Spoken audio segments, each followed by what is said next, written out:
Hi, I'm Becca Otis from Five Lines Pottery in Indianapolis, Indiana. And I'm Ryan Durbin from RD Ceramics, located in Southgate, Kentucky. And welcome to Wheel Talk.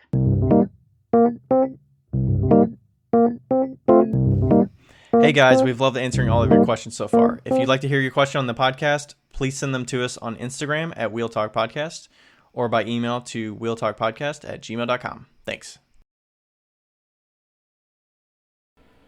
You get it? I just about missed it. I looked away for a couple seconds. You did, man. I got it. Yeah. Hi, Ryan. All right. Hey, Becca. How you doing? I'm doing well. It's hot as fuck outside. Oh my God. I don't know what possessed me to come down to Memphis in July. Do you have a thermometer inside the vehicle right there? But yeah, I do. It's right here. Remind me to never ever do this ever again. Heading south in the summer is like, it's gonna be sticky and hot and yeah. And I came down here for a specific reason, but I'm here for a long time. I don't even know what I was thinking. It is 86 degrees inside this vehicle, and it is 59% humidity. Oh my gosh. 86 inside. Mm-hmm. Jesus. I don't know if this How do you sleep at night in there? Well, I'll tell you. I put a fan on, a couple actually, but it usually gets down to like 70 at night, like late at night. The sun just went down, and I just got this. It's called a cooling comforter. I don't know what that means because or like a mattress pad. I don't think those actually work. I've decided that those don't actually work. They seem like a joke. But they got to do. Have you ever used them? Nope. I've heard it. I've heard that it's like good for your body to sleep at like 65 degrees or something. So unless there's air pumping through the comforter, I don't see how it could cool you. Well, it's not a comforter. I think it's a pad that you put on, like, I don't know if it's under your sheets. Oh, because I literally sleep. I think it's under your sheet. Oh. And it's actually powered. It's hooked up to something. It's not just. Oh yeah, because that would work. Because I live in a van. Well, I'm saying, like, if you're in a pinch and you need to actually be able to sleep, because I feel like there's nothing worse than being hot as hell and sleeping. Yeah. I can sleep in if I'm really cold because you can layer up, but if you're really hot, like, that is miserable. Last night I didn't fall asleep until 3 a.m. But I got this new cooler thing that I kept seeing on Instagram, and it just freaking got me. It just got me. It was one of those Instagram things. Saw it for like, I'd been thinking about it because I saw it a while ago, and then they did like a test because I was gonna make my own fan, 5-gallon bucket, an AC unit or something, like a redneck AC. And this is basically a redneck AC, but somebody else made it, and it was expensive. It was $300. Okay. Son of a bitch. So what is it? It's essentially a cooler. And then it's got a hose that sucks the cold water. Like, you put a little water in there and then you put ice in there. And it's got a hose that sucks the ice, or sucks the cold water out. And then it goes through a coolant system in the hose. And then it blows air over that coolant system. So it's not blowing air over ice. It's blowing air over cold water. A hose with cold water, so like there's no humidity. Mm-hmm. It's just dry cold air instead of humid cold air. Which a lot of those like swamp cooler ones, you like just blow it over ice and then it releases, and you're just pumping. So it has some kind of a pump on it that cycles the water and exactly, and then it recycles the water back in, and it kind of like goes through. Okay. So you just have to keep ice with you and or I guess you use your own ice. And does it last a good amount of time, the ice? This is my first day of testing it. So I got it a couple weeks ago, and then I had some questions for my friend Brandon, of whom I'm staying at his house, who's very intelligent. So much so that he crushes dreams. So, like... Are you like, am I going to get my money's worth? And he's like... No. No. Yeah, basically. That's exactly what happened. And so he was like... I was like... I asked one question. Ryan, this is so something you would do. This is so something you would do. I said, all right, go ahead. question. I bought this cooler. I shouldn't have even told him what it was for. I should have just been like, what melts faster? A block of ice or water bottles of ice? That's what I should have asked. But instead, I said, I got this cooler, air conditioner thing, and I'm wondering what would melt faster. Like if I did gallon bottles of water and froze those, or if I did water bottles and froze those. And then he was like, well, that's not going to work because an AC needs air to go out, blah, blah, blah, blah. And he's like, it's not going to make your van cooler, blah, blah, blah, blah, blah. And then needs air to go out because the hot air around the whole space that you're in is too warm for that little fan to keep up is kind of what he's... Essentially, but no. So AC units that are in your house actually pull the hot air out of your house and then recycle it and make it cold. And I don't know how it works. I don't science well, but that's what I read. So it like pulls it out and then hits it and then it goes back into your house. Okay? So it's not actually... So like you could have all the windows closed and it would eventually turn cold, right? This is not taking any hot air out. It's just pumping cold air in. So... Okay. So yeah, so you'd have to have some other thing pushing the hot air out. Right. And like I have a fan and it does work to a point. It definitely works much, much better at night than it does in the day, which I'm fine with. And I turned it on today. The reason I bought this is not for me. It's for Lloyd. I'm going to one show in Chicago, and I don't want him to die in my van because it's going to be in July, and it's going to be so goddamn hot.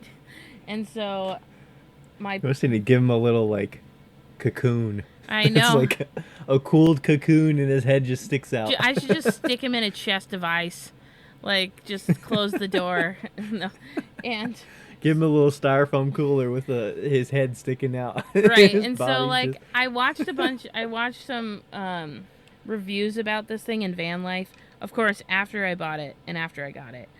And I have to admit, it wasn't my smartest decision, but I'm not upset with the decision because it was only $300 compared to like most air conditioning units that take up a ton of power and a ton of money, and like you have to install them and all this shit, you know. And I could just chuck this away when it's the winter, you know. But it depends on whether it's worth the $300. Like, if it doesn't work any better because it's so hot out there that it can't keep up, then... I feel very comfortable right now. I will say that. I put two... It's also right on your hip, basically, right? Right. Well, and that's the thing. They say it's a portable air conditioner, like it's a personal air conditioner, as opposed to, like, a room air conditioner. Mm-hmm. But I just want Lloyd not to die. So if I put it under the bed... and like point it towards something under the bed, he'll sleep under the bed and he won't die. Yeah.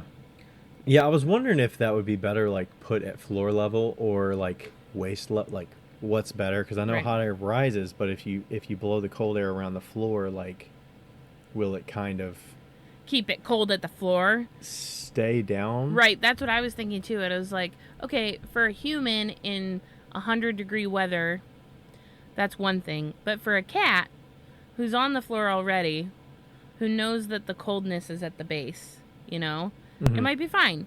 And then I get to use it if I want to. And if I'm just reusing water bottles, you know. Yeah. I mean, what if you made like a little, what if you had a sheet that went over your bed and just under the bed, you blew it under the bed. That's what I was thinking. Just under the bed there. It's got a lot better opportunity for him to stay alive under the bed down like that. And to stay comfortable at least, than for it to like try to cool the whole van down, like, and I feel good about that. I think it'll be fine. But that's not a bad idea. I think that'll probably work. Yeah, I texted for him. I texted Brandon today. He's literally in the house. I texted him from my van, and he was in the house. And I go, I would pay $300 for this coolness in 100-degree weather right now. Like, fuck yeah. You know? It's like just the smallest amount of dry air instead of humid air when it's really fucking humid outside is quite magical, you know? The smallest amount of dry air. Dry, cold air. Air. And like humid hot is just like really quite lovely. And like if I was out here, I don't know what degree. Oh yeah, it's 86 degrees in here, and if I didn't have like a fan on me and all the things, I mean, it's probably 90 outside, I would guess. it's actually 80. It's not that bad. Oh, it's 80. But you know, if I didn't have the fan and all the things, and plus it's only burning like 10 watts an hour of power. So okay. How long is your ice going to last, do you think? Like, so well, you were asking about the ice blocks versus the multiple, because you were just going to take a water bottle that's frozen and just sit the water bottle in there and then just refreeze the water bottle. Yeah, and so like the plan is obviously when Lloyd's in here, I'm going to have big jugs of ice and buy ice. So like freeze the ice in the freezer and also buy a bag of ice. You know? Right. So it'll last longer. But yes, a larger solid is going to last longer than a smaller solid. But it's also weirdly enough supposed to be like one of those really amazing coolers that keeps ice for a long time, but I don't think that's true. So you mean the thing that holds the reservoir of that right there? It's supposed to be like got more insulation than regular coolers, but I call bullshit. So I mean, it's probably just like a good water bottle that's got insulation, you know? Yeah. So that's my newest thing. I also got a new power station I bought so that I could charge this all, like, keep it charged all day and not have to worry about my other power.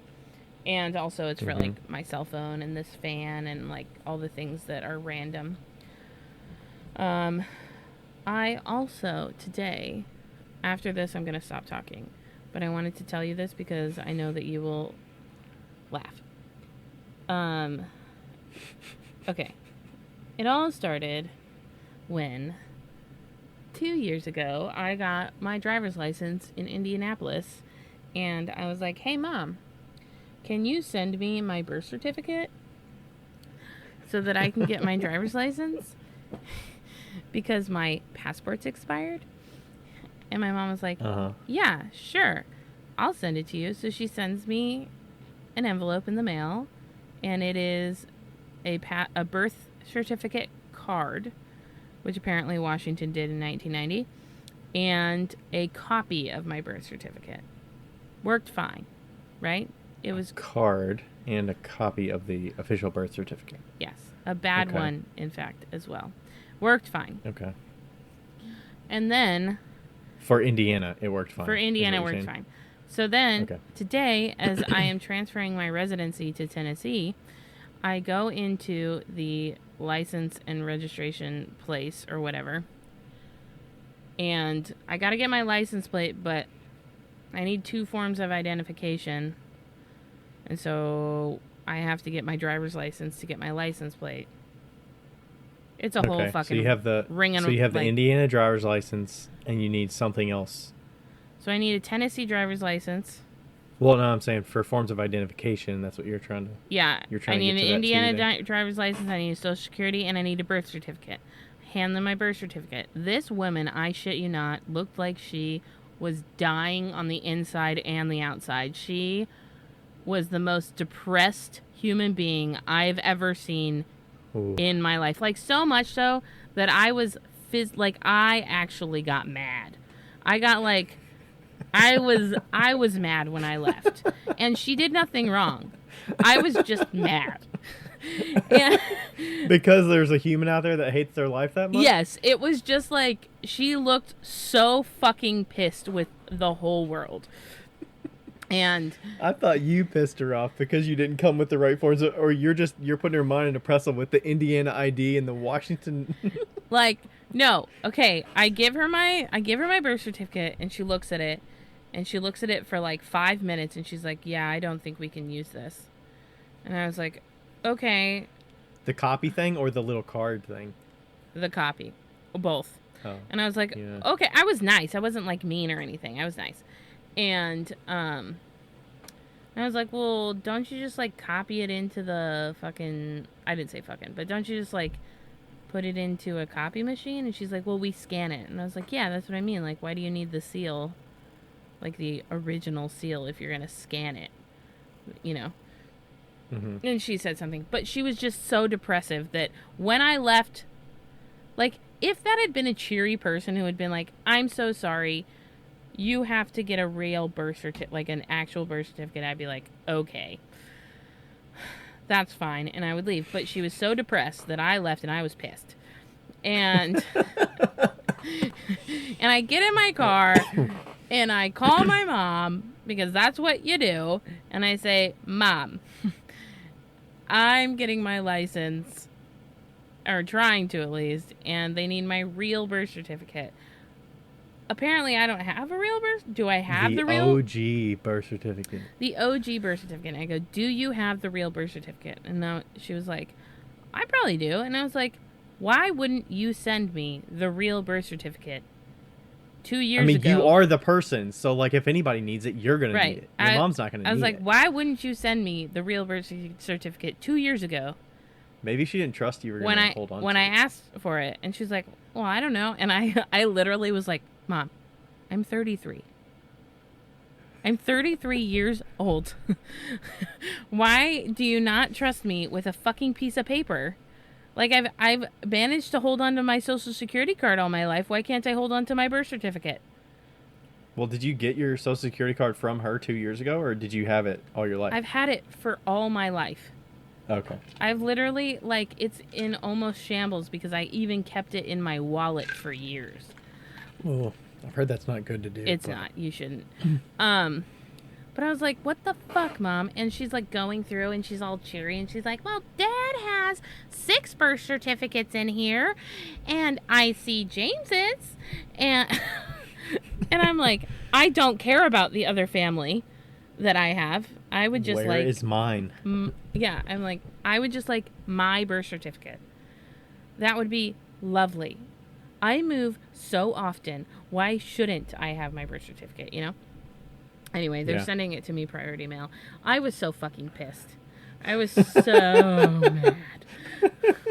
I just pictured that lady going, this ain't gonna work.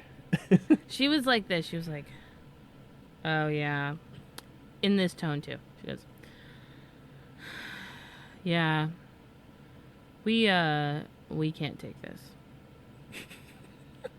She's looking you dead in the eye when she's saying this? Or is Dead. she just looking at it and just like, shaking her head? She's like looking at it really close. She's like, yeah, this isn't going to work. What was her name? Do you remember? I don't know, but it was awful. It was fucking awful. Like, I've never felt that way about anybody in my whole life. I've never felt that, like, empathic pull of, like, you just... Maybe she's a vampire. Maybe she's an energy vampire. That's probably what she is. There is stuff about, like, people's... Like, you can get... Just like they say, you surround yourself with negative people, you're going to get negative. Like, surround yourself with positive people, you're going to get positive. Like, there's something to it. Yeah. Even though that was a quick, like, 10-minute interaction or 5-minute interaction with her. Like, you probably already knew... You're probably already on edge a little bit because you got to do all this stuff and you're like... Right. There's a bunch of paperwork involved, so you're already, like... trying to find the right things and everything. Well, and I talked to somebody beforehand, and I didn't have the right paperwork, so I went out to my van and kind of, like, got the right stuff. And then even after that, I drove to another DMV just to see if they would, like, you know, like... What about, like, car registration? Is there no other forms of ID, like, something that you own that has your name on it that... Or is it more just, like... I don't know. I feel like Social Security would be top of the list, and then there's got to be some, like, other things that could help. I think it's wild that, like, if you get a license literally anywhere, you have to go through the same process. Everywhere. So why can't... Indiana was just a little more lax about it, I guess. I don't know, man. But I don't remember having to give him my birth certificate in fucking Washington or California or Colorado or fucking. I've been everywhere. Maybe it's is it the real ID? Are you getting the real ID Oh, version? yeah, it is the real ID. So maybe That you is don't need a birth certificate. that is two for, forms of ID. Yeah. Because I think I took my social and I took passport. my passport with me. Yeah. Yeah. It's just wild. Yeah. It's just fucking wild. And thankfully, the next place that I went to, they were very, very nice, very helpful. And they even looked over my mail for me and told me, like, when I come in the next time, which ones I can, like, are good and which ones aren't. So. Oh, because you have to use mail as identifying your address and stuff. Mm-hmm. And it's like, you can't utility get bills or phone yeah, bills like or something you can't like get that. your license plate. You need two forms of ID. One of those IDs can be a driver's license or a state registration or a state voter's registration. Well, in order to be a voter in the state, you have to have an ID. And Mm-hmm. Yep. like, what the fuck? Like, they all overlap. Like, what do you get first? Well, I mean, that makes sense for the voter. They don't want you voting in some place that you're not actually residing, right? Yeah, but residency, to as far as voters are concerned, is really lax. Like, I could have signed up online, but because my digital signature isn't in the system, they wouldn't let me. Yeah. Like, I can go vote at the library for tomorrow. That too. Oh, really? I can go register to vote at the library. Well, you're going to have to show them an ID, though, right? And a piece of mail that says I live there. Oh, okay. Yeah. Huh. Wow. I also had to tell the insurance people. I had to change my insurance over, too. So I had to change all my insurance. The insurance over provider or just the... Huh? Like, where they mail the insurance policy or whatever? Well, it doesn't matter. If they mail the insurance policy somewhere, it's got to be in that state. So I had to change it over to Tennessee today, and that was a long process, too. Moving sucks. Yeah, because I'm sure rates and stuff is different based on where the car is registered and all that stuff. Yeah. And taxes, I'm sure the car taxes and all that stuff is different. Yeah, it should be cheaper to register a license or your vehicle in Tennessee. So. Whew. Anyway, that's my day. How's your day going? That's a pretzel. My day's going well. First off, we understood what time zones were because you're on a different time zone, and I was like, Becca, where are you at? Oh, yeah. You're supposed to be recording, and I'm like, oh, it's not that time. This morning, he was like, you want to record tonight? I was like, yeah, how about 8? And then we just left it at that. I forget. Yeah, I forgot Memphis is not on Eastern time. And so. I forgot we were in completely different time zones, so that definitely fucked us over. But yeah, we made it here. Let's see. First off, I got a new chair. I don't know if you noticed, but I'm sitting lower because I got a new chair. Ah, it's pretty nice. Rachel found it on Facebook Marketplace. It's leather. Oh, nice. It's nice. I've been waiting for that. So hopefully a little less squeakiness. I hear a little bit of squeak, but nowhere close to what we were hearing before. So yeah. It's comfortable. I'm leaning all the way back. Oh, nice. It's a little too comfortable for working because I'm like, ooh, I find myself just leaning back and like on my phone a little bit. Oh, yeah. Hell yeah. Okay, so that's good. Other than that, I've got Berea this weekend, so I'm looking forward to that. Mm-hmm. That's going to be good. Deanna's going to be there. Some other folks are going to be there. I'm hoping Deanna has a good show there. It's her first time doing it. From Glazed Confused Creations. She's from Indy. Let's see what else. I don't know what else is new here. I don't know. I've just been throwing a bunch, so. Oh, tell us about how are the mixing bowls coming along? I'm gonna mute and you tell people about the mixing bowls.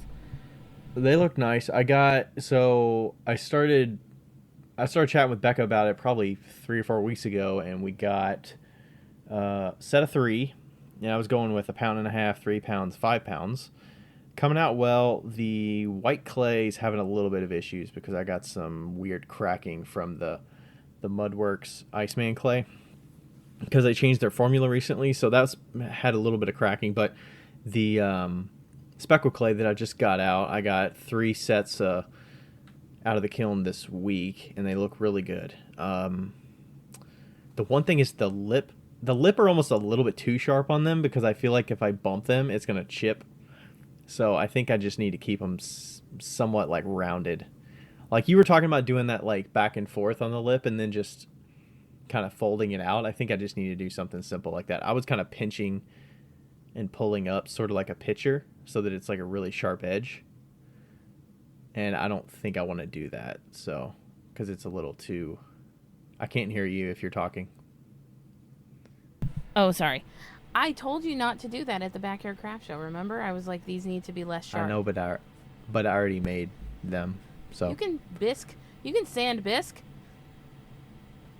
well, they're already out of the kiln now, and I've got new ones that I need to do. So Yeah. so if I Well, make, we'll see how they do this weekend. But hopefully, I don't chip any on the way there or to or yeah. from. You know. You know, you could do a nice sand on that and just be bare clay. It would still look really good. Yeah. So the speckle white, speckle black, and the floating blue look really good on that Oh, clay. yeah. It's a little heavy, so hopefully, I'm sure people are gonna say something about that, but hopefully it's not too bad. I almost prefer a heavy batter bowl because if it's too light, it'll move around when you're whisking. Oh yeah, that's a good point. I'll use that So, as a y- thing to mention. yeah, I mean, like, it depends. I mean, the small ones doesn't matter if it's a little bit heavy. The big ones, it's not like you're getting your 2-year-old to pick up a huge giant bowl and pouring pancake batter out, you know?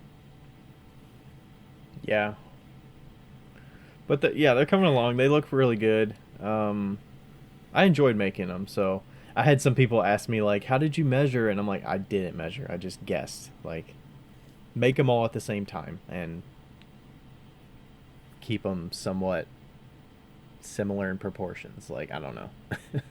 I have measurements for mine. I think I sent them to you. Well, no, I got the pounds. I got those measurements, but I wasn't measuring like diameter and stuff at all. I know, but I think I sent you my measurements for everything. Oh, I just remember the pounds, the 1.5, 3, and 5. So Yeah.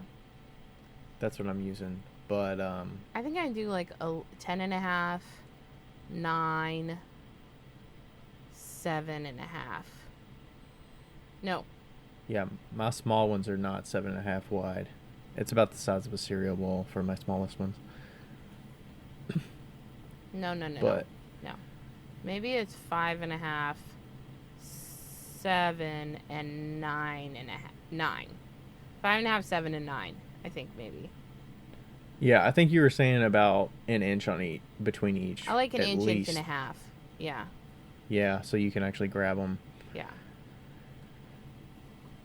But yeah, those came along really nice. I just delivered a whole bunch of stuff to Micah, one of my consignment shops today, and a lot of loading up the vehicle. I feel like I'm gonna bring way too much stuff for the show, but that It's always fine. happens. As long as we can get everything there and back, so and nothing's gonna break. I do have some loose boxes that have some stuff. I'm like, I got because the serving bowls are the mixing bowls are so big. I didn't really have another plastic box to put them in, and they fill a box in like 2 sets of them. So Yeah. I did have one of those big boxes that we got from Costco recently Mm-hmm. that I can fit 3 sets of them in there, and then Yeah. some other things around it. So we What are got you some putting between towels the or sets? whatever to pad. I like to I put just have towels. I put Oh, okay.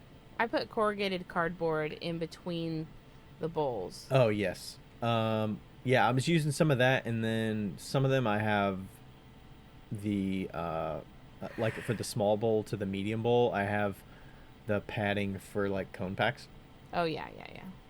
like a little semi dense foam. So, but yeah, those are coming along nicely. I don't think I did any. When did we talk last? Did I do any shows since then? I don't think so.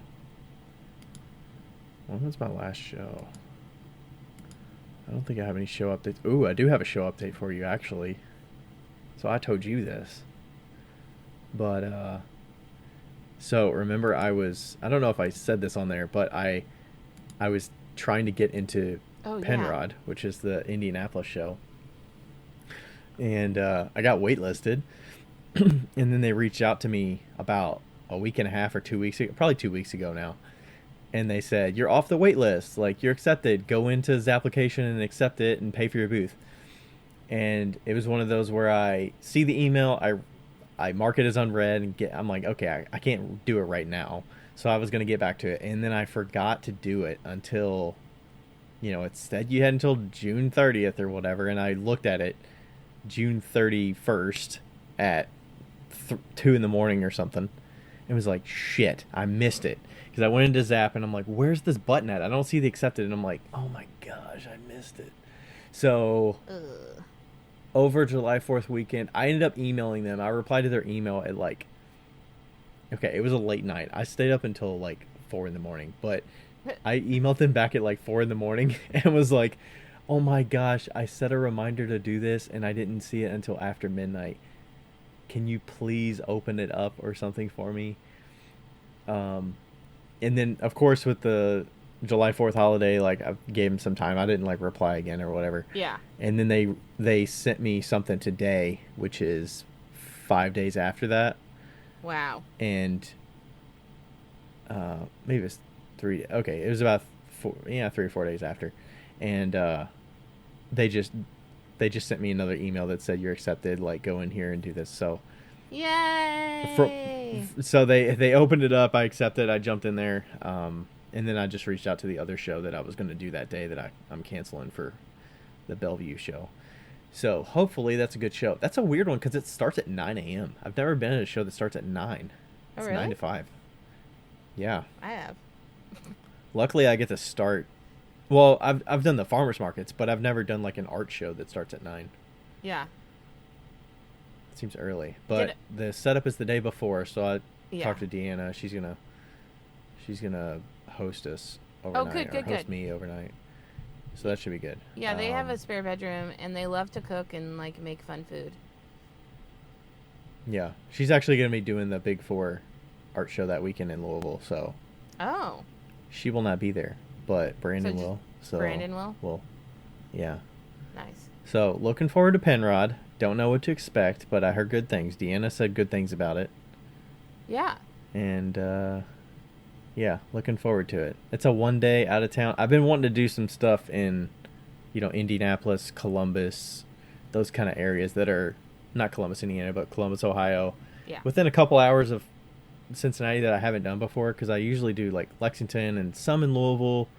Berea's a couple hours. So I don't know. I haven't had luck in Louisville, and I want to see if there's other areas that I'm missing. Yeah. Without having to drive like 4 hours or something. I feel like Nashville even would be a little far for wanting to do a show. For sure. Did I say how much I made at the Bloomington show on the last? No, I don't think we talked about it. Because we didn't do a podcast last week because you were at a concert. Yeah, I was at Earth, Wind, and Fire last week, which is really fucking good. I see the priorities here, Ryan. No, I'm kidding. No, Earth, Wind, and Fire. Well. And then I was on vacation the week before that. Yeah. We didn't really talk about that, but. So you did the show the 24th, right? And the 1st? I did. Yeah. I did the show. I did a Bloomington show, and it was like I did it, Deanna did it, Savannah did it, Jenny did it from Castillo Potts, and Haven did it. All of us did it. This show. Is that the one with the music, or that's a different show? This is a different show. Okay. Yeah, there was no music, but it was just like art fair on the square, and me and Deanna actually, we were about the same, and then Savannah and Jenny were about the same. So I did 1950. 1950? How many days was it? 1. 1 day, 1950. Holy crap. I sold 9 fancy cups. Big ones. 9 big fancy Like cups. full size? Oh, wow. No, I did talk about this. We did talk about this because I had that like semi maybe wholesale thing, didn't I? I don't think we did. When was the show? The 24th? Yeah.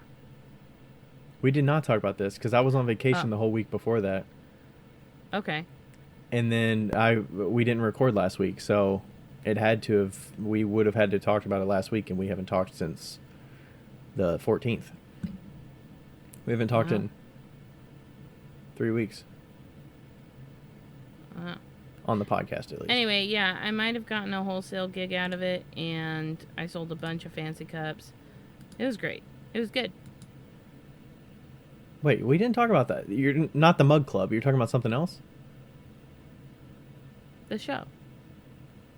I know, but you said a wholesale gig. What is the wholesale gig? Oh, one of the customers at the show owned a shop in Bloomington, and they wanted to do wholesale with me potentially. Wholesale what? Earrings and fancy cups, I think. I don't know if they want to do fancy cups or not, but earrings for sure. Okay. Nice. You gonna do it? Or was it just feeling out prices and stuff and you had to... If they reach out, I'm going to do it. Also, I got my first fair order from jewelry. Whee! Nice. How many pieces was it? 12. They're already shipped out. They're already done. Nice. So you had those already on hand, or? No, but I had them bisqued, so I just had to glaze them. So. Okay. Yeah. And the way you're handling that is they pick one color, or that it's like random? No, they like pick their own colors, yeah. Okay. Nice. How was that paint-a-pot thing you did? That was recent. Oh, it was great. It was so much fun. I miss doing paint-a-pot. Because you took your bisqueware in there, and then they just did whatever they wanted with your underglazes, or... Yep, my underglazes and stroke and coats, and then I put clear on top. But the next time I do it, I think I'm just going to do underglazes, because I didn't know exactly how the clear was going to go on top. But I used Mako F9 zinc-free clear, FH9 zinc-free clear, and it was really great. Amico. That's what I meant, Amico. I've missaid it twice now. Yeah, I was going to say, in the video you recorded, you first said Mako, and then you re-spoke at the end and said Amico. Yeah, and I corrected it in words. So it's the Amico zinc-free clear. But, no, I ended up re-bisquing them, so the underglaze set, and then I glazed them in clear, so it worked out good. Okay. And then what did you do? Just drop all of them off? Because you obviously had to do that before you left town. So you just dropped them all off to the shop and said you handle contacting people, or did you have to do that? I contacted everybody, but gave them. If I was like, if you need their phone numbers, I have it. So, yeah. Okay. Nice. Yeah. So would you do that again? I would. It was a lot of fun. Yeah. Okay. Yeah. So how much did you have to was it like open time that people could just come, or was it they actually had to pay for it up front and register, and then they showed up? No, they during just showed any up. time that. Yeah, okay. They just showed up, and we even had a walk-in. We just had these two girls, and they're like, "Oh yeah, we were just here," and we just thought we'd stop. Okay. And painted one, so yeah, that was good. So how many people did you have make them? 7. What did you say, 7? Mm-hmm. Nice, that's manageable. Yeah, it was good. It was great. Sweet, okay. Yeah, they looked cool from the ones that you shared. Yeah, they were fun.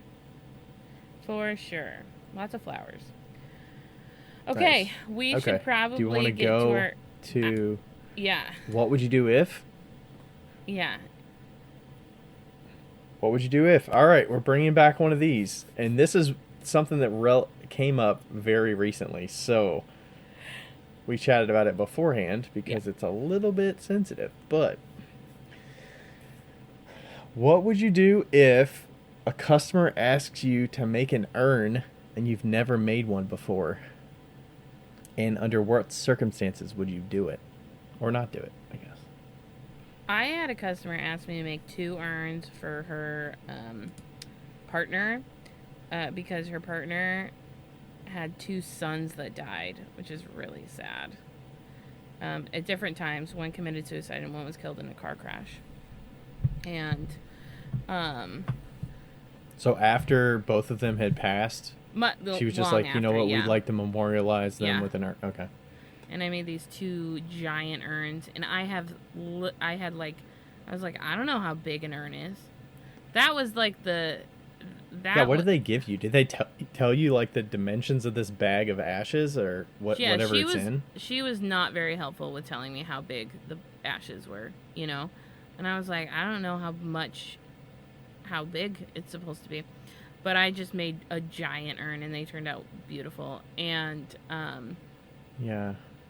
But I'm totally down to make an urn at any point, I think. Did you know that person? What? Not the person that was not the person that passed, but did you know the person that asked you? Yes. Yeah. Okay. And I know it's a little different when you don't know them. I've also been in, urns are so special, you know? Like, one of my past students, her dad died, and she made his urn after he died. And it was so many late nights of just, like, trying to get it perfect and crying and, like, you know, all of these things. So if I ever...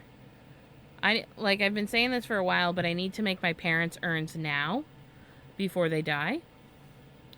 Mm-hmm. So that I don't have to do that when they're dead. Yeah. It's wild. But like I said, I'm totally down for that. I'm more than happy to make an urn. I think to me, it's more of like that's such a special thing, and to be entrusted with that is like, yes, I'll do it. Did you feel the pressure when you were asked? Yeah, well, the first time for sure, yes.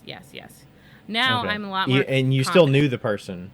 Yeah, for sure. Would you still feel that pressure if you didn't know the person asking for it? No, I don't think so. Well, and I'm a lot more confident now. Like, if somebody was like, will you make me an urn? I'm like, yeah, sure. Like, that was, like, probably 4 years ago, and this is now. And I've, like, learned, and I'm a lot better than I was then. So, you know. Okay.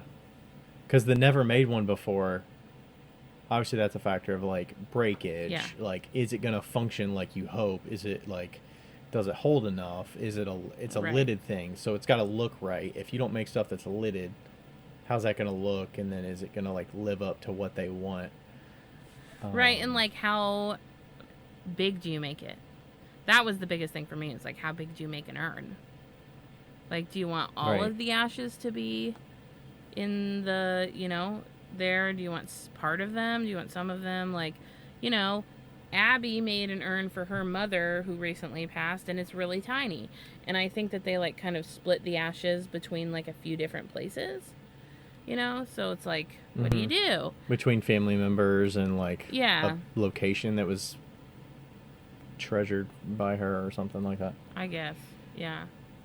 What do you think? What's your feelings on the matter? So, I got asked this. I got asked this twice before. One person I did kind of know. It's like an acquaintance. And then the other person is a past customer. That was the more recent one. And, they've been a good customer. Like, we've never met in person, but we've communicated a few times over 2 or 3 years. So there's a little bit of rapport with them. And they asked me to make an urn for a recent miscarriage. So it was like a 13-week-old miscarriage. Oh, that's so sad. And they wanted something small, like the size of a mug, that was lidded. And it was a tight lid, or tight enough lid that they can seal it somehow. And then they wanted to, like, bury it in their backyard. And then if they were to move, they would hopefully, like, move it or whatever. Kind of demented. But, yeah, it's like so sensitive of a thing. And I'm already iffy about that. Like, I've said no to the first person that asked because I just don't make the thing. Yeah. And I'm one of those where it's like, and then it gets weird of like, if I make it, how much do I price it? Do I feel guilty about pricing it? Like, what, like, if I'm not passionate about making the thing, then like, am I really doing it justice for what it should be? Because it's something that's going to be like cherished by them for years, Yeah. and something they're going to look at and they're going to have these memories. And I don't want my piece that doesn't really have a lot of like passion and like soul in me making the thing to like house something so significant to them. Yeah, yeah. You're like, I don't know if I'm the right person for you. Yeah. Yeah. And then I it's think that's like fair. it does feel great that they ask, because I'm like, the first situation was asked and they don't know anything about like handmade or pottery or anything, and they just knew that I did pottery. That'd be like asking someone to make something because you just happen to know that they have that skill set. Right. But you don't know if they have that specific skill set, but you don't know anybody else that does that. So um so I ended up reading the message. It was like an Instagram thing, and they were very specific of what they wanted, like color and size and lidded, and like it was almost like so specific that I almost felt guilty saying no. Mm.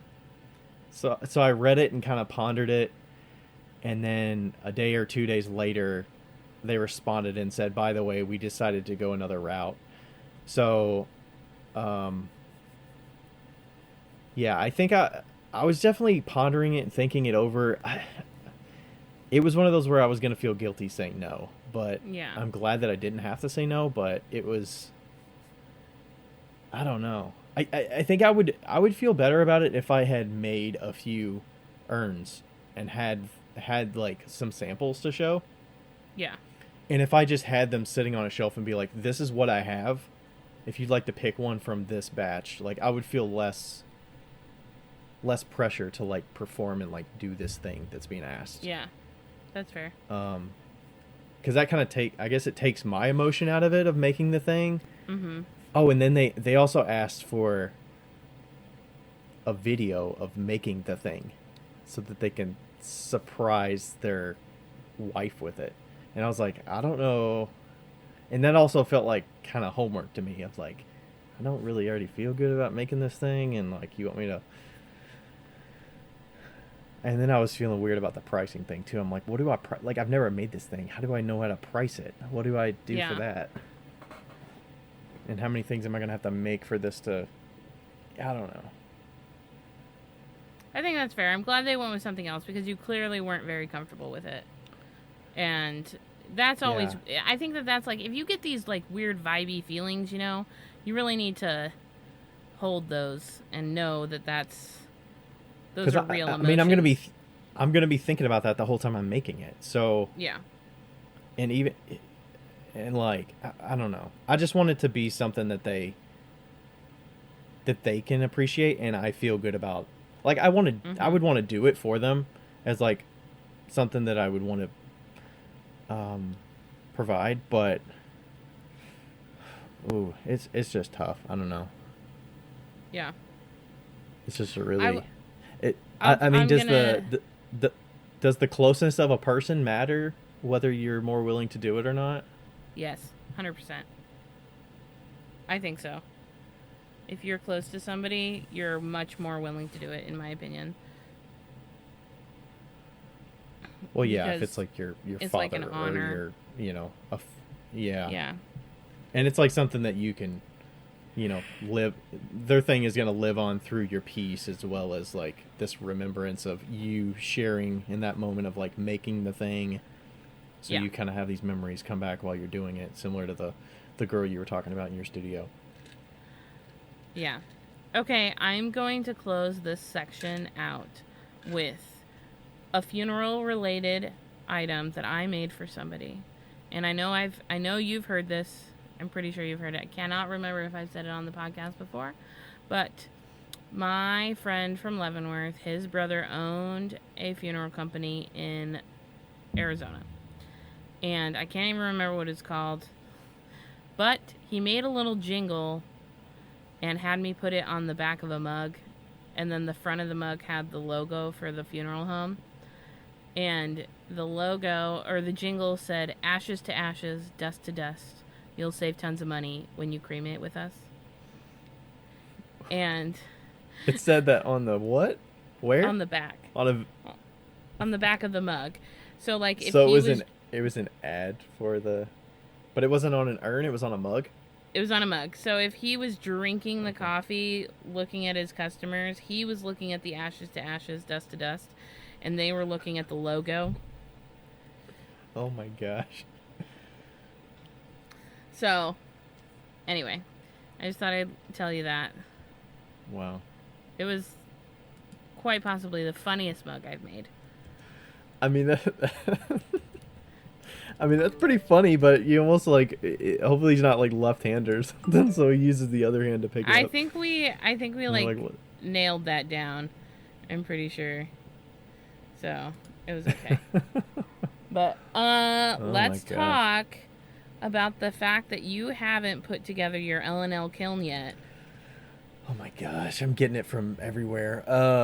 Yeah, Nico wrote me on Instagram the other day. She was like, dude, hook up your fucking kiln. I'm like, I get it. I know. Yeah. Get to it, man. What is there to say? I feel like I'm surrounded by cheap people in my life. Like, what's cheap about that? I've already spent the money. Use the Olympic kiln until the elements die. Blah blah blah. That's not being cheap. That's just being lazy. I don't want to put in work for something that's currently working. For something that I got to re-hook up a bunch of stuff. I don't know. I feel that's on the cheap level. What's that got to do with cheap? I'm You're procrastinating because you're cheaping your time. My time. Yep. Okay, that's not being fiscally cheap, which is what I normally associate with those comments, but yes, I'm stingy with my time. You know, the people I'm staying with are so cheap that they keep their house at 80 degrees. Okay, that's a little overkill. It is a giant house, I will say that. So. Okay. Yeah, those energy bills can't be cheap, so. Yeah, I was like looking at the fan yesterday and I was like, there is no way that fan is going the right direction. And so we switched it today. Oh, you mean like a ceiling fan? Yeah. It made all the difference in the world. You know, I don't know. I noticed these days, like, we don't have ceiling fans in our house at all because of just the construction of it. Yeah. And it's weird. I mean, there is one in the sunroom, but yeah, there's no ceiling fans in the house. Yeah.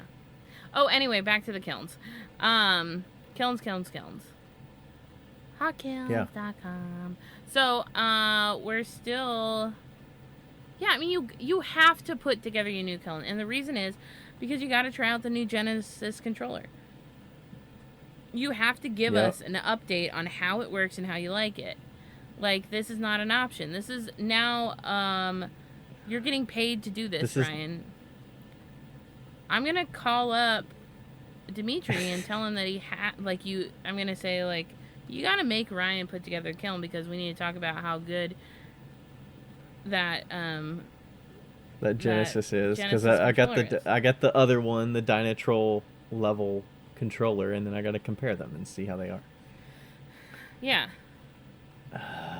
And also, it'd be interesting to see how easy it is or how hard it is to put together, take apart and put together. I'm sure it's pretty easy. Most new kilns are pretty easy to put back together.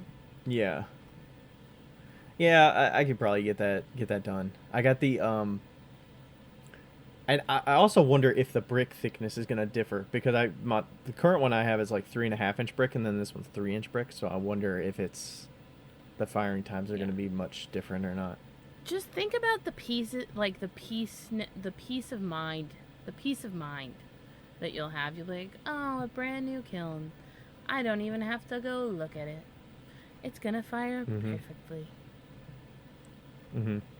Just think about that. There are more and more black bits from the thermocouple of the old kiln, like, in there, and I'm like, yeah, and this kiln's not gonna have any black bits because it has that cool little thermocouple cover. That's really awesome. The little guard that it has. Yep. Yeah. I'm sure it'll hook up just fine. Also, I want to also point out that... So I've been doing kiln techiness for the Harrison Center in Indianapolis. and I'm officially their kiln tech, I suppose. And they called me last minute, and I went in for an error 1 code. But L&L has an incredibly in-depth library of information on their site. If you're like, what's error 1, it tells you like all the things, and then it tells you how to fix the thing. It's like very in-depth and very straightforward, and I think that should be noted. And I'm sure that all the other ones do it as well, but well, probably not, but but it's been really lovely because the Harrison Center does have L&L kilns. It's been quite lovely to just be able to, like, if I have a question, just go on the website and look it up, and it's right there, and it's all laid out, you know? So. Yeah, it's nice to go right to the source. You don't have to YouTube it and hope that this person has the same kind of kiln, or, yeah, you know, is it the same controller type, or, you know, what is their explanation for it, and is it accurate? And you don't have to call up customer service during business hours or whatever. Right. Yeah. Sweet. Nice. Yeah, they've definitely been working on getting the support section and all the look and feel of that site updated this year, so it's looking good. And what site is that, on a Becca? solar kiln. Oh, hotkilns.com. Yep. Love it. Love it. Yeah. What are we going to talk about today? What's our, like, actual topic? All right. I'm going to lay down this topic. This topic came about because we got a question a couple months ago, and then we actually just got another question that's very similar to it this week. So I'll read the first question, and then we'll roll into the second one because they're basically the same. I'd be interested in hearing what all pottery conferences you have attended or know of, and how they compare. I enjoy attending NCECA when I can, but it can be a bit overwhelming, and content is often more targeted to fine artists and instructors as opposed to studio or home potters. That is from Jeff Potate, Clay Pots with a Z, and he's in Greensboro, North Carolina. And then another one came in that said, I have a question for the podcast. I went to NCECA this year, and it was awesome. I'm thinking of going to ClayCon West next year. I will probably have to pick either NCECA or ClayCon West. Which was your favorite and why? That is from 3 Lick Pottery. And actually, no, 3 Lick. Hannah, she's a fellow Kentucky artist. So she's in Kentucky. Yep. I love ClayCon West.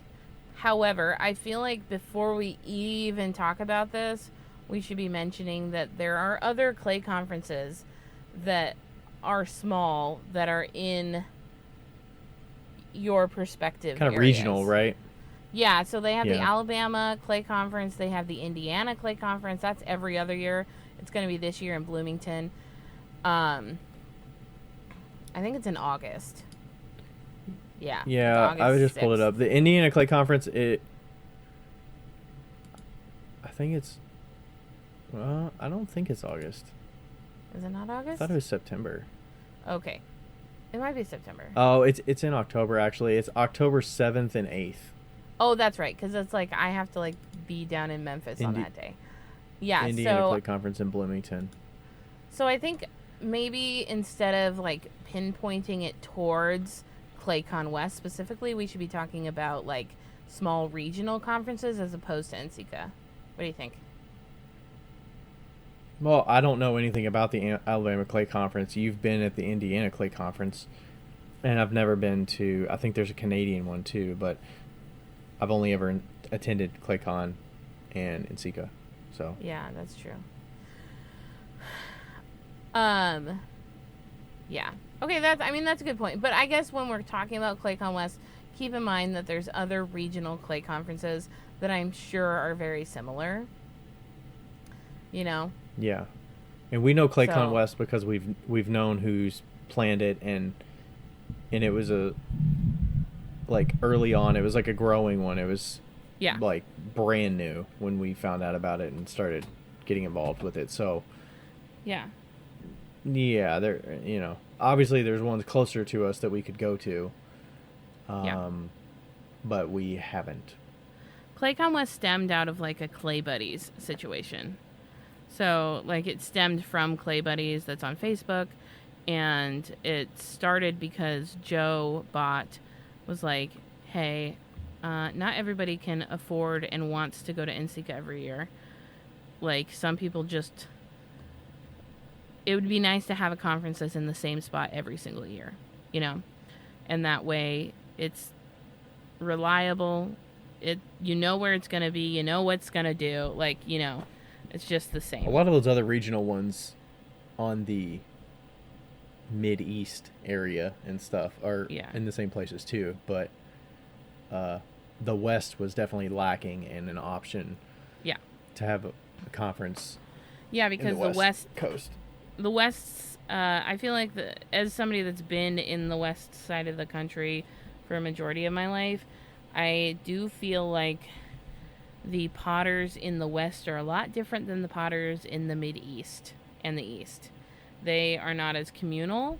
They tend to be sparsely spread out, and it's harder to find like your people, And Are they more it's home potters that you're I would say they're experienced probably with? more home potters, yeah. And I There's mean, not it's a been ton getting of obviously it's place. been getting more popular, but like there's no conference in Washington, there's no conference in Oregon, there's no conference in California. Like all of these places have never had a conference because it's not like rooted with potters. Like North Carolina has potters everywhere, and Alabama has potters everywhere. So it would make sense that they would have a potter conference, you know. Yeah, I don't So know if does North Carolina have its own conference? I don't know. I think Alabama is like the Eastern Regional. Actually, there's one called NC Potters Conference. Well, there you go. February 29th through March 2nd, 2024. Oh my gosh. Well, that would be fun. Seagrove, North Carolina. Yeah, so I think that like that's something to be like considered when we're talking about this. How do you feel about the two? Let's talk about your highlights of both that you really love about NCECA versus and what you really love about ClayCon. I mean, well, I guess we'll start with NCECA. NCECA is the biggest one. You're going to have the most people that you like. If you're friends with a lot of Instagram people and you want to see potters that are known, like their work is known, like you have the best chance of seeing your friends there. You have the best chance of seeing the pottery of the like highest end galleries that are known galleries like Companion Gallery and Eutectic and Kansas City Urban Potters, and like there's a bunch of well-known galleries that come to that every year. It's the Super Bowl of like clay conferences, so it's got everybody there. So in that sense, you have the best chance of seeing people seeing the companies they bring out their A game of like all the products, the newest products, the demos, the biggest booth setups. So that would be my pro for NCECA. Would you? I don't know if you want to go to your side of NCECA and talk about that before we go to ClayCon, or. Sure. So let's see. My pro for NCECA. What is my pro for NCECA? I think it's no surprise that I don't love NCECA. I would say that my pro for NCECA is just seeing my friends that I've made on the Insta webs, The conference itself is really... I don't love conferences. So, the conference itself, I could probably give or take, but, like, actually seeing all of these people that you only talk to on the internet, that's probably my biggest thing. I think that also, like, we don't... I mean, did you go to any of the talks at NCECA other than I went to The throwing shit. I went to throwing one shit. with Bethany and Christy. I went to the podcast panel thing. Yeah. I went to probably 5 or 6 of them. 5 or 6. I But it wasn't my main schedule. Like, I wasn't pushing. I wasn't making sure that I hit, right. 3 talks every day or 4 talks every day, Yeah, and I think this is universal across the board for maybe because of who we are and like what we tend to do, is that I would say that, speaking for myself, I'm not going to NCECA to learn anything. That's like not my goal. I'm not going to Claycon West to learn anything either, though. So like, we might be a little different subset than some people. Some people go, like Erica would go to like see a bunch of the demos and to learn techniques and to see tools that she's never seen before. And wanting to see a little bit of inspiration and see how somebody goes through their process to see if there's something that sparks. right. Like when she went to some of the talks and she was like, "Ooh, I want to like try that technique or try that." Yeah, so I think that if you're like interested in learning, maybe NCECA might be better. Depends on what you're trying to learn, right? What?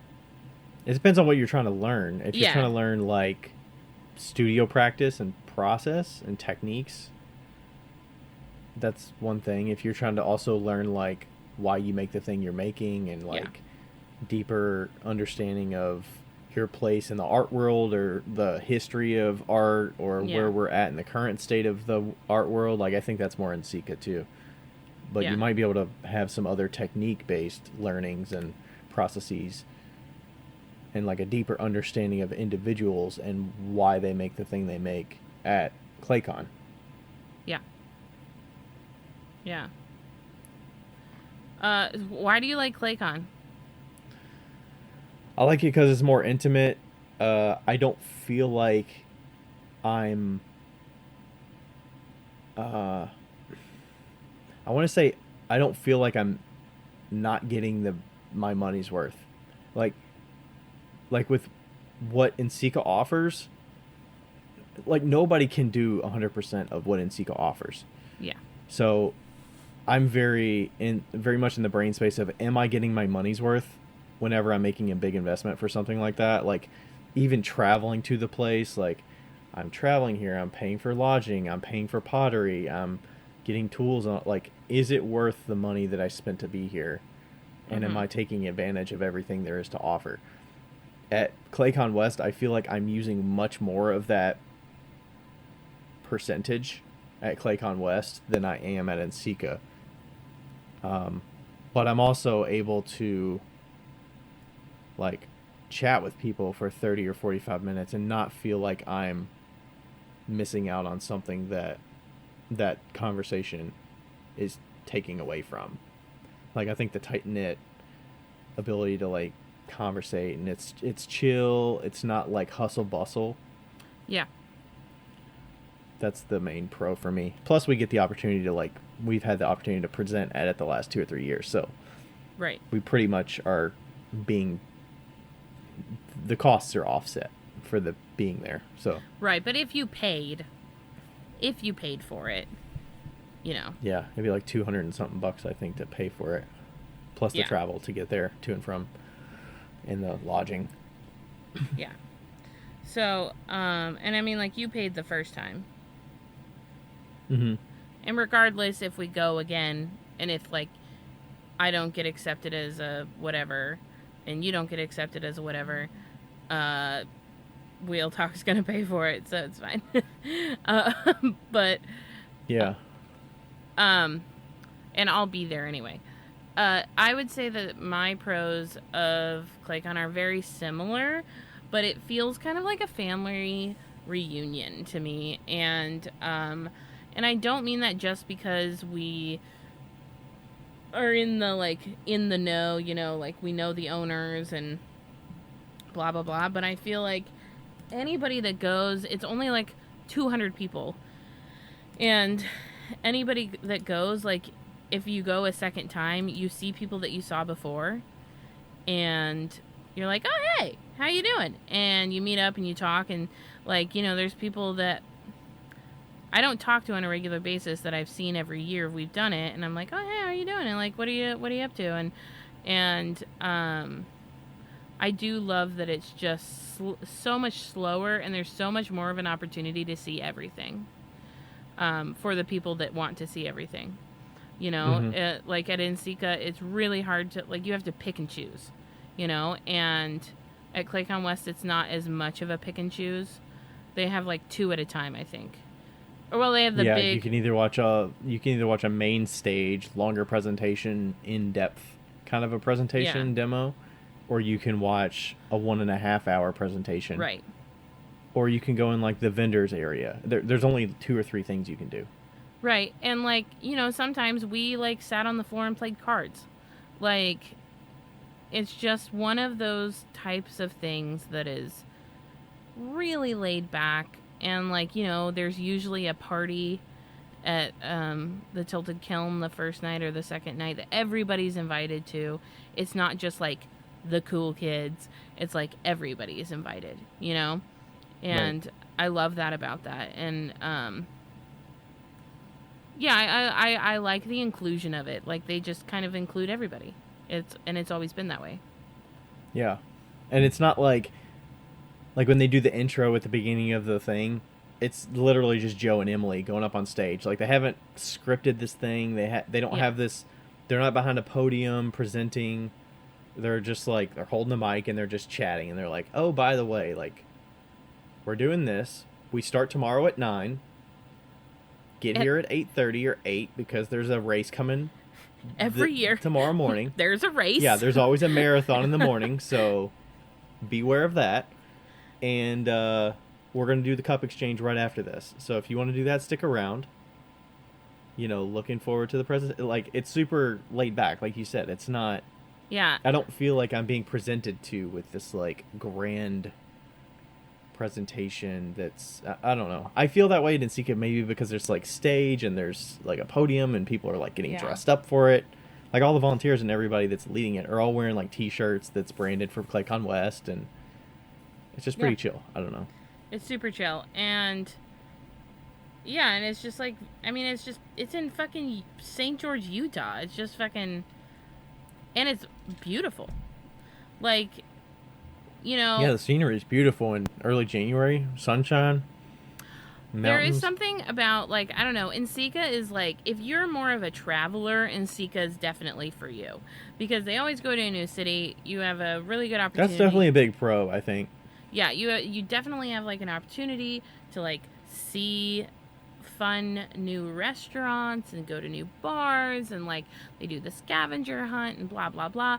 And if you are more of like the introverted type that just likes just to go to your hotel room afterwards, Claycon West is for you. Like, Yeah, it is nice also to be like, hey, we've went to this restaurant the last 2 or 3 years. Like, we've got to make sure to hit that restaurant. yeah, So if you're into like going to the same vacation every year, and you know what's expected, you know where the yeah, hot spots are, where you want to go, maybe where you don't want to go, what's worth your time, what's not, or maybe you want to explore something a little bit more because you didn't have time to do it the last year. yeah. Like, you can do that.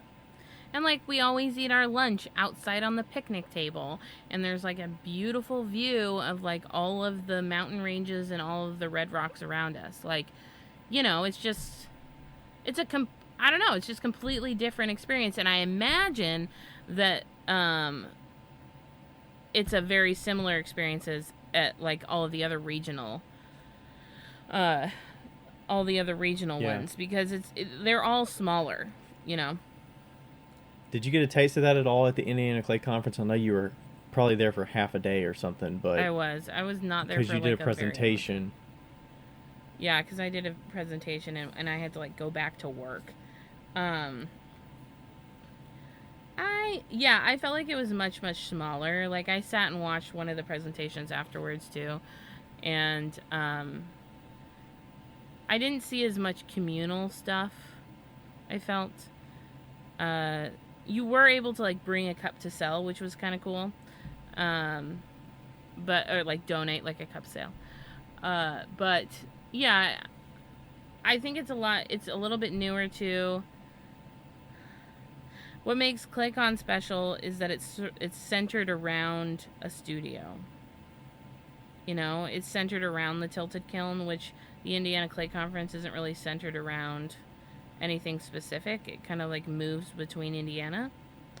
Yeah, it's centered by like who the two like planners for it, which is Seth Green and Justin Yeah. Roshank. Are they the two that started it? Yeah. Yeah. So it's kind of like where they want to go, which is fine. Like it's going to be in Bloomington this next year, and Bloomington's fantastic. Um, so Yeah, I think it was in Fort Wayne. Was it in Fort Wayne last time or no, Indianapolis? it was in Indianapolis last time. Okay. Yeah. Yeah, so there's pros and cons of it. I think it is it is I think NCECA is really good for those cities where it's hosted for sure because it like gives them the ability to set themselves apart. You know what makes this city shine and what can they plan? Like it's not going to be the same each year. The presentations are going to be vastly different. Um, I feel like they are generally pretty catered to like, the academic, Yeah. the student. It feels like you'd be more. It's kind of some of the presentations are like you're going to like a lecture,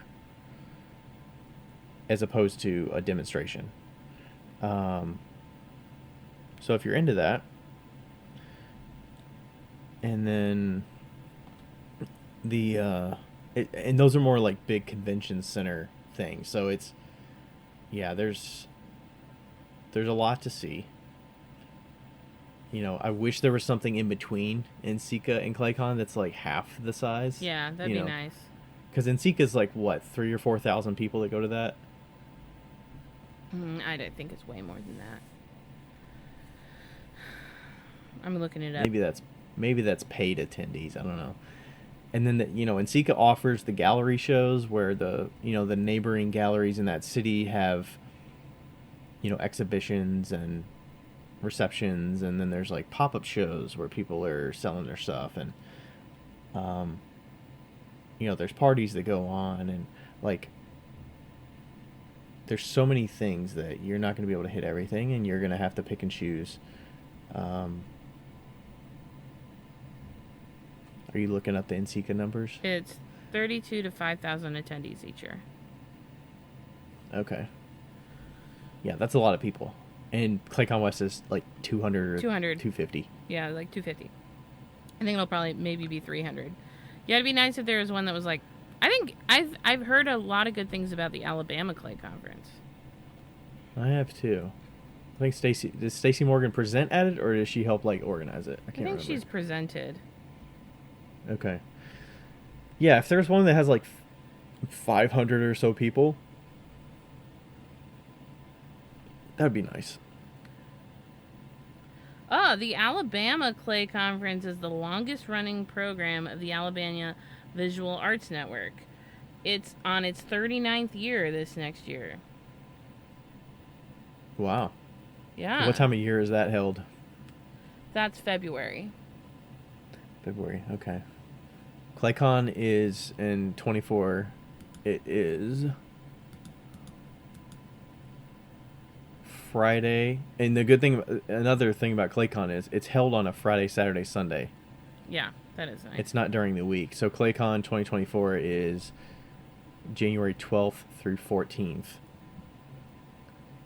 which is usually always like the weekend of Martin Luther King holiday. And Alabama's like February 12th to 16th. Yeah, and then NCECA 2024 is Wednesday, March 20th through 23rd, and that one's in Richmond, Virginia. I am looking forward to like going to these different cities that NCECA's held and just see what it's like, but yeah, I don't know. It's hard to be like, okay, I'm gonna choose to go to the Alabama one or something, and yeah, over another one. I mean, it would be a lot closer, but I don't know. I don't know. It's one of those regular things where you're just used to. Okay, well, I know I'm gonna see. I know what I'm gonna do. You get to see, Utah and We also get flying to a Vegas. we also get a so much different perspective than you would if you like came into a conference and you didn't know anybody, because we like know most of the people there, you know. Like I think that has to be noted at some point. Like Would you? Yeah, if you're brand new, would you rather go to ClayCon West as a person not knowing anybody, or an NCECA, or an Alabama Clay Conference? I'd rather go to Alabama. Like if you chose to just go to a new one, you'd go to Alabama over, or like a North Carolina one over. I think so. I'd probably choose something more in my proximity because then I could find somebody that I could maybe connect with in some way, you know?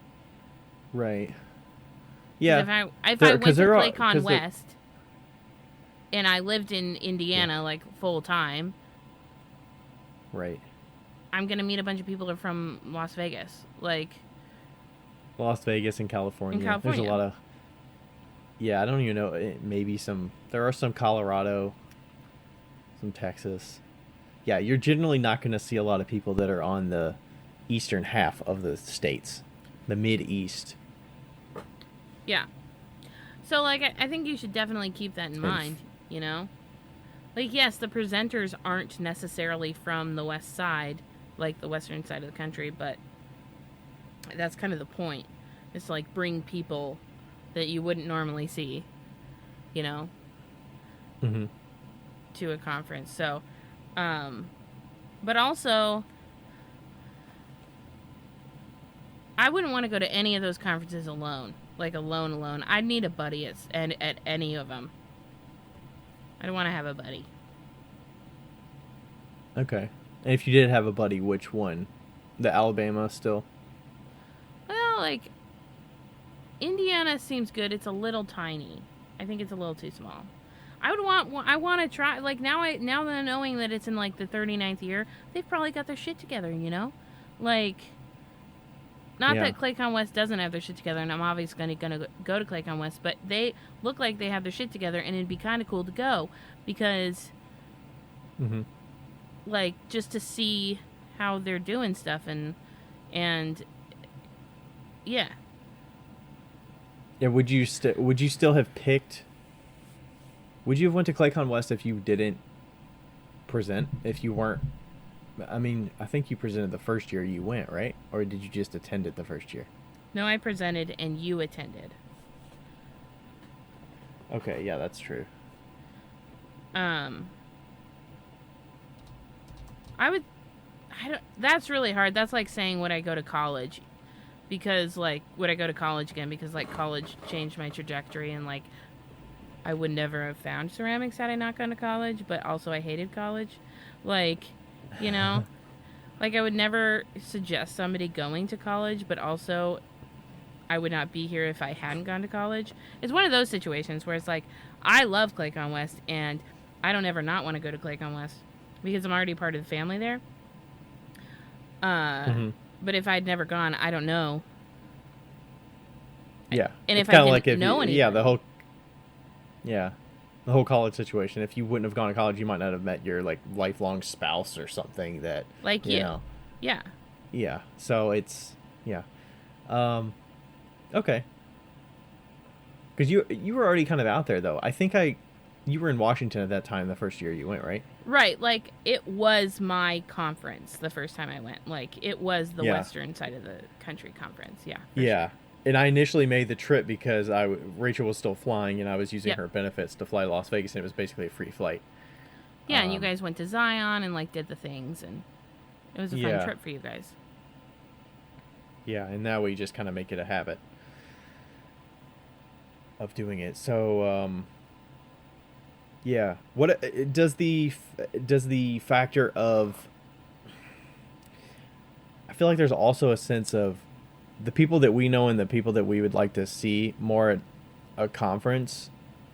It's harder to sway those people that want to go to like ClayCon West. Mm-hmm. versus going to like NCECA because they know that they're easily going to get their money's worth and stuff going to NCECA versus like I don't know about this smaller conference. Like, what's the benefits? What's the pros and the cons? Right. Like, why would I want to go from the East Coast basically and fly on a plane all the way to Utah and go to this thing? And so like NCECA is like a safe. There are bet. people you're not going to be able to see. What's that? Yeah, NCECA is like a safe bet, and like ClayCon West is kind of a like NCECA is a safe bet that something will happen that will like encourage you, or it could totally turn you off, or like, but you're gonna see somebody you've wanted to see like for a while. If you at all connect on social media, you will probably meet them at NCECA. Like, that's a safe bet. Mm-hmm. Yeah. Yeah. And if you kind of want a schedule that's going to make it, like, the schedule's built for you already, I feel like ClayCon West is easier. Like, if you're overwhelmed with too many choices and options, NCECA might be overwhelming and be like a shit show. A ClayCon West or a regional conference might be for you. Yeah. Yeah. I don't want to go to NCECA in March. I have like I like want to go to see the people I know that will be there, but also at the same time I'm like, you know what? I could just go and visit them. Like, who I'm going to see this week? Kat Tran, who I met at ClayCon West, who lives in Memphis. Like, oh, really? Yeah. She reached the out one to that me. there was a main demo or whatever? Yeah, like with the really beautiful sculptures. Yeah. That was like 3 years ago, right? Mm-hmm. Or maybe 4 years ago? Yeah, okay. Yeah, but you are traveling, so like you being in Utah in January with your vehicle. Right. Like, that is definitely a factor, and you have a cat, so you would have to leave the cat with someone and fly all the way across the country to the East Coast between the end of January and March, mid-March somehow. Right. And I'll probably still go to Richmond because Kelly was like, "Are you going to Richmond?" And I was like, I don't know. And then you would probably get paid for it because if we did a podcast thing again, your ticket would be paid for. Yeah. But you'd have to pay for the flight or whatever. Yeah, but then I'll probably do a demo for Speedball. Demo. Yeah, and then you get paid for that. Yeah. So that might offset your flight a little bit, and then you got to figure out lodging. But usually you can team up with people and lodge together, Yeah. Yep. And is cost a factor at all between those? I feel like it's sure. NCECA costs so much money. So much money, and like ClayCon West costs. Is like it that much more? Bucks. I think NCECA is about 200 and some change, 250. If you're a member, if you pay for the membership, I think it's 250 or something like that. How Maybe much do you 300. pay for the membership? Like $50? I think I can't remember. I think you could buy the membership and the ticket, and it's like maybe it's like 280. I think. Yeah, but then you like end up buying all this shit when you go. Yeah, I mean you have to be disciplined, right? So it's yeah, I mean the factor of the what's the hotel rates that you're going to be paying? What's the flight options? Are you going to be paying? Obviously there's more people flying in there, so like maybe ticket prices are more expensive getting to and from, and hotel prices. Lodging is definitely going to be more expensive. Yep. ClayCon, I don't know how much lodging is right there next to it. We usually get a rental car because we're driving from Las Vegas, but I know a benefit to ClayCon to NCECA. It is always going to be a moderate temperature at ClayCon West. That's true. And it will. It's in the same place. Never it's be the same temperature at NCECA because it's in March. You don't know where it's going to be. It could be in California. Could be hot. It could be cold in Richmond. But it will always be 50 to 60 degrees in Utah during the day and 30 to 40 degrees at night. Like, on the nose. So. That's a benefit of not moving. Yep. Yeah. It So. is not. It is nice and sunny there. Yeah. What are the things that you don't like about NCECA and Click on West? Like, what are the things you don't really love about NCECA that you don't look forward to it, you know? I mean, just not having time to just stop and like you have such a finite number of days together, and I feel like I have to squeeze as much juice as I can Yeah. out of my body to do what I need to do in those 2 or 3 days that I have there. And part of it is I want to like maybe see certain pop-ups or see certain people and like Yeah. feel like I have time to actually just hang out with somebody um, that I normally would just chat over Instagram and actually have like meaningful discussion and not feel like I'm keeping them away from another event or something else they have to be at or you know, I don't know. It's like there's so many things going on that my mind is always going to be like, I'm not getting, like, I'm going to look back on this and be like, was it worth it? Or, Yeah.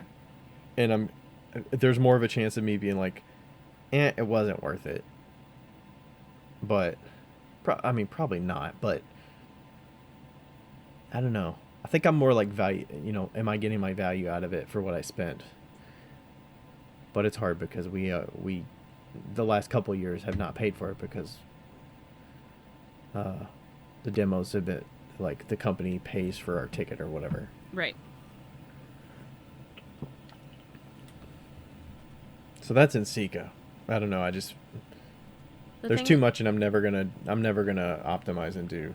Yeah, the thing that I hate about NCECA is it actually is like the overwhelming of people. Like I wish it was like 2 weeks long instead of like 3 days. You know, 2 weeks. Like, why do they need? Why slow. couldn't they shrink? Like, if they shrunk the agenda in half, and they shrunk the exhibitions outside in the galleries in half. Like, I don't know. I would like on the planning side, like everybody that puts together these exhibitions and everything, like how many people are they truly getting to these exhibitions when you've got 40 exhibitions going on? Yeah. Like how many people can you actually get there? I mean, I mean, I would guess a certain number of them are getting most of the attention, and then there's other ones that are one-offs that are being made because there's all these people in town. We're going to do one too.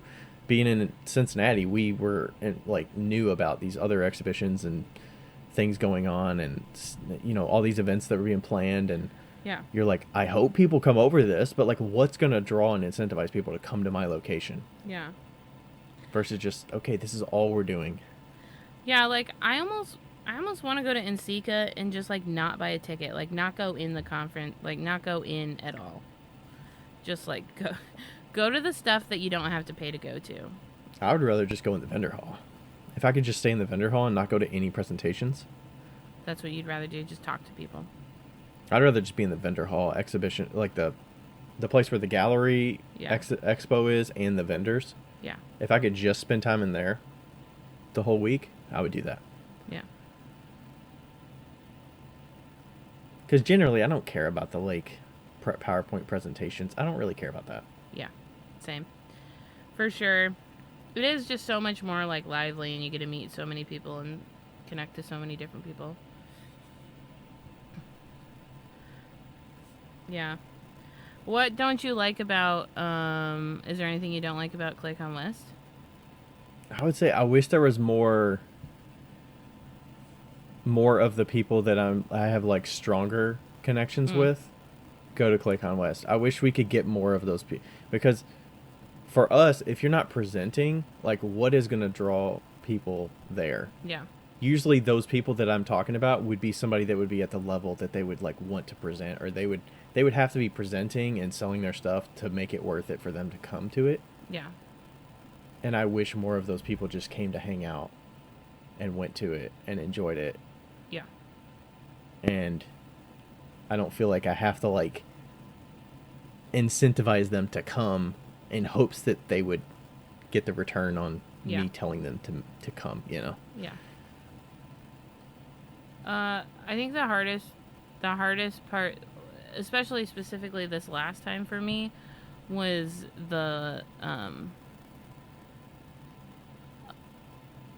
I am not great at large living situations, and that always seems to happen at Claycon West for some reason.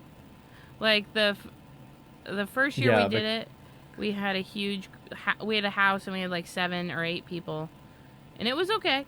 It was fine.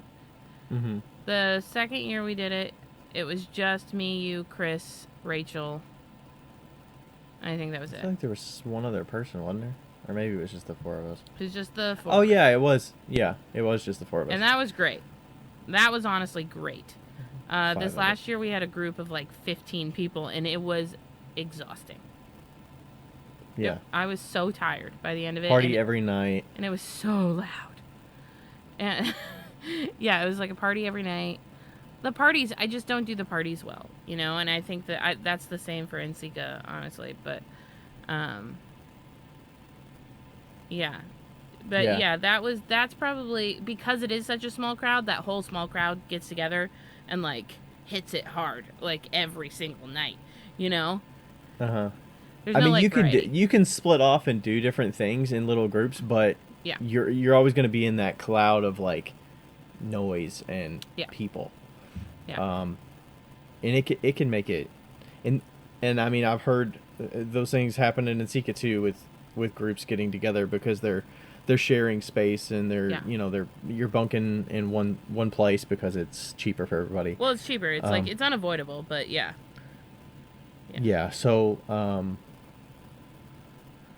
I mean, it is nice that things get taken care of for you. Like they just give you a bill at the end, and you're just like, all right, like that was totally worth whatever.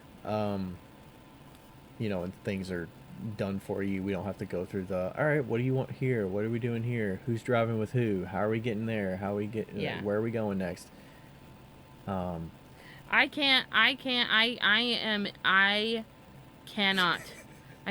cannot be in a social situation where I don't have a vehicle. I will not, cannot not have a vehicle. You mean because you have to rely on somebody else to be the decider of when you leave? Yes, and that's not what, not like in NCECA this year where we all, like, we stayed at your house and we went in one vehicle. Not like that. But, like, I couldn't drive, like, if it was someplace that needed a vehicle to get to someplace. Like, I'm sure Richmond is walkable, right? Like, that's fine. Yeah, maybe. Maybe. Or maybe they have a transit, I don't know. Or a transit system. But if there was no good transit system and we had to drive somewhere, if I didn't have a car, I would die. But if you had the car and you were and people relied on you for a ride, you're kind of tied there too. You can't leave because I would you die are the ride. little bit less. Okay. A little bit less. Why is that? I have no idea, but it's always been the way I am. Like, I don't think I had a car in Minneapolis when we did NCECA, and it was stressful. Like, just having to, like, hitch a ride with everybody wherever. Awful. Yeah. Awful. And I'm not good with Ubers. That's not my style. I'm not that privileged. I don't do that. I can't, like, my anxiety cannot handle an Uber. So, because you're worried about the social situation of, like, are they going to talk to me? Are they not going to talk to me? No, that's not even, I don't even care about that. I'm worried about finding the car. I'm worried about paying for the car. I'm worried about getting lost with the car. I'm worried about being there on time. I'm worried about everything that happens with the car. You're relying on a stranger to... Like, I'm worried that they'll see me. Like, they have to see me. Like, when I have to get an Uber at an airport, I go batshit crazy. The only time I can do Uber is in the fucking the Seattle airport, because there's, like, a specific spot. Thank God. There's a specific But most of the spot. Airports have that nowadays. Yeah, that's have a new thing. But I they have a spot and they tell you the car, they show you the color, the make, the license. I fucking hate Uber. Hate it. Taxis are the same. Fuck that shit. No, thank you.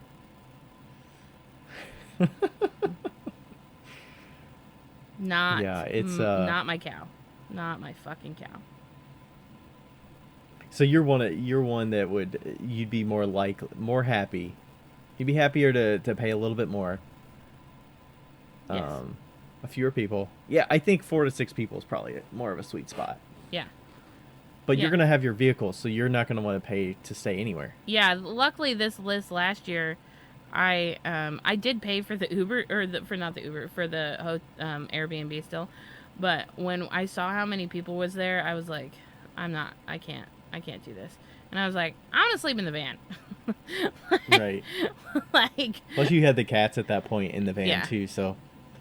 I was stressed about the cats, and it was nice to just be able to get to like my own space and have that like decompression. So. Yeah, you definitely have to be in the mental space to handle that many people. Yeah. And they're all wonderful people. Like, we're not saying right. that they weren't wonderful. They're a fantastic group of people. It's just a lot. It's just a lot. Yeah. Yeah, it's a lot. And then if you're trying to, go to sleep or whatever, and you can't reduce, like, echoes and stuff. Like. Yeah. Or and then snores. You don't want to be that person to be like, hey, can you, like, quiet down, The last day when we were there, I was like, everybody, can we just use inside voices, please? Inside voices. And we're like at the kitchen table, and it's like this 12-foot kitchen table, and then it just like gradually gets louder and louder, and I'm like, everybody, inside voices. Yeah. But imagine being in that. Imagine if you were in that same scenario, but it was in NCECA. All the hullabaloo of NCECA going around all day, and then you were in that as well. Oh, I would die. Like, there's no escaping it. At least during the day. Yeah. It's chill. It's quiet. There's like a presentation and another presentation. Yeah, it's almost like opposite, right? Like, like it's a party in the day at NCECA, and you can choose to party at night at NCECA, but like you can also choose to go be by yourself, because there's enough things going on that they can go do their own thing and you can do your own thing. And then at Claycon West, it's like chill during the day and it's a party at night. Right. Because they're in Utah, and what else is there to do in Utah? Drink. If we had to get our drinks elsewhere, right? Or they had like one liquor store or something. Yeah, it's like expensive. It's cheaper to get it in Nevada. Yeah, we got it. We got it in. You say Nevada? I say Nevada. Is it Nevada or Nevada? I say Nevada. I don't know. I think we Nevada. Get it near Las Vegas. It's not Nevada. That's ridiculous. Like, we're not from Europe. It's Nevada. I don't know. Yeah, I think there was something else I wanted to say. Is it Colorado or Colorado? It's Colorado. I say Colorado. Sweet Jesus. Is it Berea or is it Berea? It's Berea. Berea. Berea. There's something else about Claycon that I wanted to say that I was thinking about. I can't remember. We should probably wrap up here anyway. 10:15. Yeah. Was there any let's see. We're still figuring out if we're going to be presenting at Claycon. Yeah. We're still deciding. We sent in separate applications, so we don't know. And we always offer, if somebody ducks out, we always offer to do a Wheel Talk podcast live at NCECA. Yeah. Yeah. So. Okay, so the conference is Indiana Clay Conference, October 7th and 8th in Bloomington, Indiana. And then, do you want to look up the Alabama one real quick while I'm doing February 12th through the 16th. February 12th through the 16th, and that is in where in Alabama? I don't know. It's in Alabama. It's in Alabama. All right, you can figure that out. January 12th through 14th is Claycon West. That's in St. George, Utah. What about North Carolina? Where is that one? That one was in Seagrove. I know, but when? Do you remember when? Oh, it is February 29th through March 2nd. There you go. And that is in Seagrove. By the way, Claycon West, if you're flying, you probably want to fly into Las Vegas because St. George, Utah is expensive as shit because it's a small-ass airport. So maybe buddy up with somebody and you can drive together or whatever. It's about an hour and a half from Las Vegas. It's a nice drive. Yeah, it's nice. Oh. Fuck. Oh, And it's NCECA next year is in Richmond. Richmond, Virginia, But March 20th through 23rd but the in next year Richmond, it's Virginia. actually in Salt Lake City, Utah. Yes. Salt Lake City, Utah in March. Which is exciting for me because then I don't have to drive all the way across the country again. Yeah. But That's going to also, be one that it's going to be lighter attendance. Like, oh, I've never been to a West Coast in Sika. Like, maybe that'll be that middle ground that I'm talking about. no, it's still pretty heavy attendance, I would say. Because they've had it in Seattle and Sacramento and LA and stuff like that. But well, here's the odd thing about Salt Lake City. Salt Lake City, from what I hear, doesn't really have a big clay center. You know, like Queen City Clay or Minneapolis or anything like that. They don't have like a collective clay place. Yeah. You know, they don't have a ton Yeah, of that'll art be galleries. interesting. They have the Mormon Tabernacle, but they don't have much else. The Mormon Tabernacle. That'll be interesting. Yeah, I don't know. I mean, I think there's some of those locations. I mean, you hear it from people that live in certain areas of the country that are like, I'm not going to that until they come over to the West Coast or whatever, and then they're like, I'm not going to that because it's all the way on the West Coast. So, Yeah. you know, you're gonna get a little bit of that. Well, that's why they do NCECA the way they do it. They go west, middle, east, west, middle, east, west, middle, east. Do they constantly do it that Pretty accurate consistently. like that? Yeah, pretty consistently. So let's see. It was in Seattle. No, it was in. I'm sorry. It was in Oregon. It was in Portland. We It was can Google in this here. Minneapolis. It was in. Where was the one after Minneapolis? Oh, it was gonna be in. All right, which year do you want to start here? What'd you say? 2015? 2016? Sure. Providence, Rhode Island, 2015. Okay. Kansas City, 2016. So, Providence, Rhode Island, all the way East Coast. Kansas City, Middle. middle. Portland, 2017, West Coast. Pittsburgh, 2018, East. 2019, Minneapolis, Mid. middle. 2020 got canceled. That was going to be in Richmond. So that was going to go back to East. Yeah, that's rude. Rude. 2021 got canceled. was Sacramento, right? It was Sacramento. No, Sacramento's. last year was Sacramento's. What was 2020? 2022 2021 was canceled too. That was like virtual or whatever. Oh, and they yeah. Okay, so then Sacramento, then Sacramento, Cincinnati, 2022, Ohio, Cincinnati. So back to the kind of Middle. middle, Richmond. mid-east, Richmond. So they're just kind of getting back to Richmond. And then they're going over the east, west. and then they're going to go to all the way to Salt Lake. Okay, yeah. They kind of have a And pattern. It's not all the ways the same, but they definitely do have a pattern. Yeah, and then the ones before that I can see like Milwaukee, Houston, Seattle, Tampa, Philadelphia. Yeah, they do pretty much hit that. Yeah. Like you're talking about. Okay. I was in Louisville back in 2007. Shit. Okay. So yeah, they're hitting the different areas. I feel like I was hearing, maybe when I was hearing it, people were expecting it to be like every other year it would go west, but it is pretty consistently like moving Every its third. way and cycling. Yeah. So, Cool. like, I mean, there's gonna be people that complain about anything. So, True that. yeah, they're like, what, what's there to do in Richmond, or what's there to do in whatever Salt Lake City? I don't know. But whatever. I mean, there's enough shit going on. You don't have a ton of time to explore the cities anyways if you're going to the galleries and going to the presentations and all that shit. So. Yeah. For sure. Okay. Let us exit. Yes. Thanks everybody for listening. Thank and you. we will catch you next time. Bye. Bye. Yo, yiggity yo. It's Becca here. Hey, just so you know, Thank you for listening. And also, we have, what do we have again?